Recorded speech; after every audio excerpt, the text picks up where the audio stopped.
नमस्कार बच्चों, आप सभी का स्वागत है कार्यपत्रक 17 में। आज हम वर्गमूल ज्ञात करेंगे और इसके लिए हम एक खेल खेलेंगे जो कि आप देखोगे गणितीय खेल जैसा है। रिया और प्रिया अपनी छत पर रस्सी कूद खेल रही थी, तो रिया ने बोला, दीदी आज हम एक नए तरीके से खेल खेलेंगे। आप एक बार रस्सी कूदना, उसके बाद मैं आपसे 2 ज़्यादा यानी 3 बार रस्सी कूदूंगी। फिर आप मुझसे 2 ज़्यादा यानी आप 5 बार रस्सी कूदना। फिर मैं आपसे 2 ज़्यादा यानी 7 बार रस्सी कूदूंगी और जो भी थक कर रस्सी नहीं कूद पाएगा वह हार जाएगा। प्रिया मान गई और आखिर में प्रिया के 21 बार कूदने के बाद जब रिया को 23 बार कूदना था तो वह सिर्फ 11 बार ही कूदकर थक गई। तो रिया सिर्फ 11 पर रुक गई और उनके बीच में बात था, जो भी थक कर रस्सी नहीं कूदेगा वह हार जाएगा। तो अब वो बैठ गई और कहने लगी, दीदी आप जीत गई हो, क्यों ना हम यह जोड़े कि हम दोनों ने कुल कितनी बार रस्सी कूदी। प्रिया ने बोला, ठीक है जोड़ लो। तो आओ हम इसको जोड़ के देखते हैं और हम देखते हैं इसमें क्या जादू बना और क्या गणितीय खेल बना जो ये खेल खेल रही थी।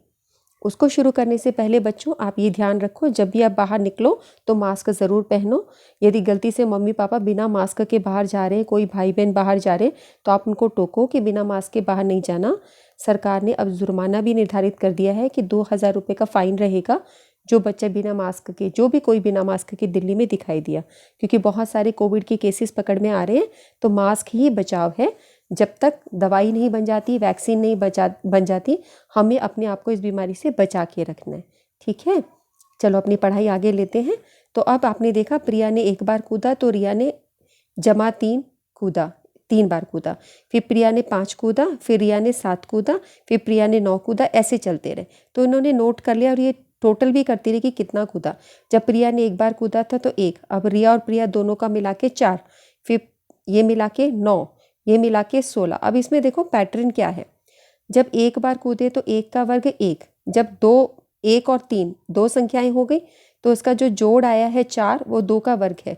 यहाँ पर इन 3 संख्याओं का जोड़ है 9 और ये 3 का वर्ग है। तो आपने देखा प्रथम 3 विषम संख्याएं हैं, ये प्रथम 4 विषम संख्याएं हैं। इसका जोड़ आ रहा है 16, 4 विषम संख्याओं का वर्ग 4 का वर्ग। इसी प्रकार ये 5 संख्याएं हैं विषम संख्याएं, इनका वर्ग 25, इस प्रकार इनका वर्ग 36। आप देख रहे हो कि कितना अच्छा खूबसूरत गणित का पैटर्न बन गया यहाँ पे। तो हम क्या निष्कर्ष निकाल पा रहे हैं कि प्रथम विषम संख्याओं का एक संख्या का योग 1 होगा, प्रथम 2 विषम संख्याओं का योग होगा 4, प्रथम 3 विषम संख्याओं का यानी 3 का वर्ग, प्रथम 4 विषम संख्याओं का वर्ग होगा 16। तो अगर मैं आपको बोलूँ प्रथम 9 विषम संख्याओं का वर्ग तो होगा 9 का वर्ग। ऐसे प्रथम 25 विषम संख्याओं का वर्ग तो 25 का वर्ग। आप इस तरीके से निकाल सकते हो, आपको ये इतना सारा जोड़ने की ज़रूरत नहीं है। ठीक है, तो अब ये दोनों बहनें बात कर रही थी कि देखते हैं कौन जीता कौन हारा, हम कुल कितना कूदे। चलो हम भी हिसाब लगा लेते हैं यहाँ पे। अच्छा, अब प्रिया ने कूदा 1 बार तो रिया ने फिर 3 बार, प्रिया ने फिर 5 बार, फिर रिया ने 7 बार, फिर प्रिया ने 9 बार, फिर ये 11, प्रिया 13, रिया 15, प्रिया 17, रिया 19, प्रिया 21। अब रिया को 23 करना था लेकिन उसने 11 किया। ठीक है, फिर छोड़ दिया। इन सब संख्याओं को जोड़ते तो 66 आता है। यहाँ पे रिया का भी जोड़ते तो 66 आता है, दोनों का जोड़ बराबर आ रहा है। ठीक है, तो और वैसे यहाँ पर हमने जोड़ा था तो ये था 121।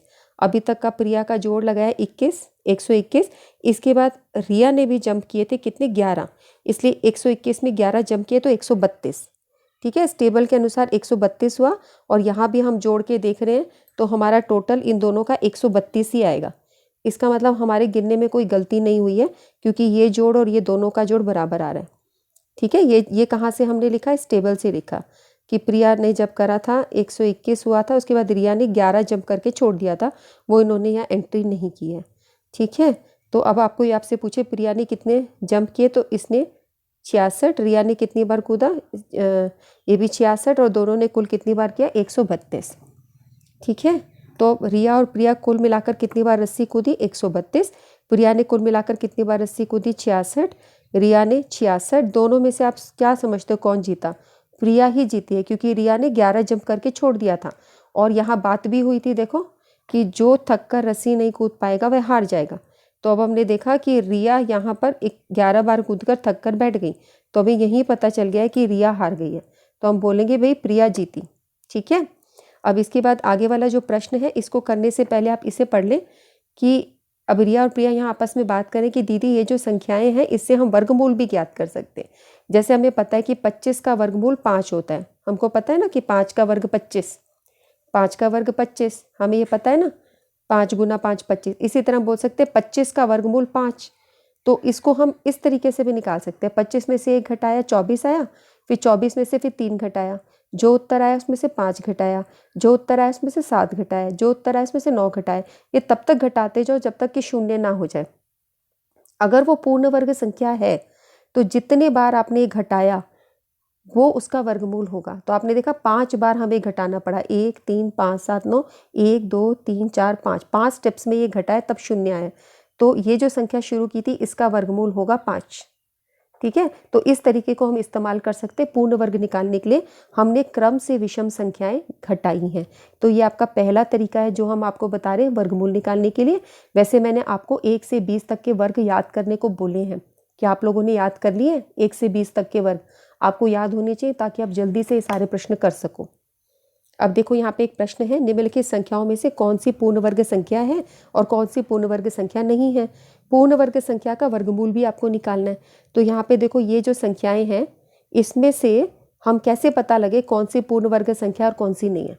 पिछली वर्कशीट में आपको बताया गया था कि जिस संख्या के अंत में 2 3 7 8 आता है वो पूर्ण वर्ग संख्या नहीं होती। तो अब देखो इसके पीछे 8 आ रहा है 128, इसके पीछे 7 आ रहा है 77, इसके पीछे 3 आ रहा है 153। तो ये तो पूर्ण वर्ग आपकी हो ही नहीं सकती। तो ये 2 संख्याएं जो हैं यही आपकी पूर्ण वर्ग संख्याएं हो सकती हैं। तो अब हम इसका वर्गमूल निकालते हैं इस तरीके से, क्रमागत विषम संख्याओं से। तो पहली संख्या ली हमने, इसमें से 1 घटाया, जो उत्तर आया उसमें से फिर 3 घटाया, जो उत्तर आया उसमें से 5 घटाया, ऐसा हम चलते चले गए। अब इसमें क्या गलती हो सकती है बच्चों आपसे? आप देख रहे हो कितना सारा घटाना पड़ा है। एक तो घटाने में गलती हो सकती है, बाई चांस आप मिस्टेक कर सकते हो, सही नहीं घटाओ। या ये भी हो सकता है कि हम 1 3 5 7 9 अगले नंबर को 13 ले ले, ध्यान ना रखें कि 9 के बाद 11 भी आ रहा है, ये गलती हो सकती है। तो यहाँ पर इस स्टेप में मिस्टेक हो सकती है और एक सब्ट्रैक्शन की मिस्टेक हो सकती है। तो अब जब आगे बढ़ते जा रहे हो, देख रहे हो मैंने 31 तक घटा दिया, अब 33 आया। अगला नंबर मुझे क्या घटाना होगा? 31 के बाद अगली विषम संख्या क्या होती है? 33। तो अब मुझे 33 में से 33 घटाना है और अब मेरा 0 आ जाएगा, है ना। तो अब हमने 17 बार क्रमागत विषम संख्याएं घटाई हैं, इसलिए ये जो संख्या थी इसका वर्गमूल 17 है। ठीक है, देखो आप 1 2 3 4 5 6 7 8 9 10 11 12 13 14 15 16 और 17। तो 17 बार घटाया हमने। किसको घटाया? क्रमागत विषम संख्याओं को। और आपको ये याद भी है, यदि आपने याद कर लिया कि 17 गुना 17 यानी 17 का वर्ग आपका 289 होता है। ठीक है, तो ये आपका उत्तर रहा। अब 144 करोगे, इसमें से भी 1 3 5 7 9 11 13 15 और 17 19 21 23 घटाओगे तो यहाँ पर तुम्हारा शून्य हो गया।